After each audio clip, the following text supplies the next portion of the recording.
Genesis chapter 3, verse 6. When the woman saw that the fruit of the tree was good for food and pleasing to the eye, and also desirable for gaining wisdom, she took some and ate it. Fathers, let's talk honestly about temptation. In Genesis 3, we see Eve faced with a choice. The fruit looked delicious. It promised wisdom, and in that moment, it seemed completely harmless. But we know the devastating consequences that followed. This story isn't just ancient history.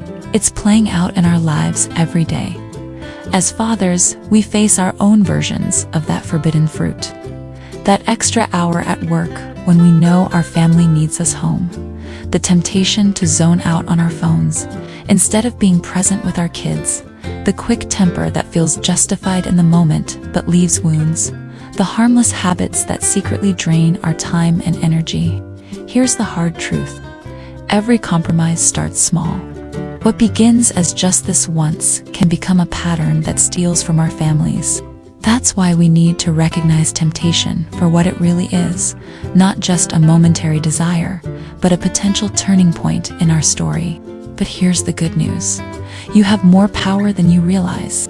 Every time you choose patience over anger, choose presence over distraction, choose integrity over compromise, you're not just resisting temptation, you're rewriting your family's story. Practical steps for today. Identify your weak spots. What temptations most often pull you away from your family? Create accountability. Share your struggle with a trusted friend who can check in on you. Build better habits. Replace tempting behaviors with life-giving ones, for example, phone time for family time. Remember, fathers, your choices create ripples that will impact your family for generations. When you choose well, you're not just avoiding consequences. You're building a legacy of strength and wisdom. Did this message hit home? Like and share it with another dad who needs this reminder. Subscribe for more real talk about fatherhood. You've got this, and your family is worth every good choice you make.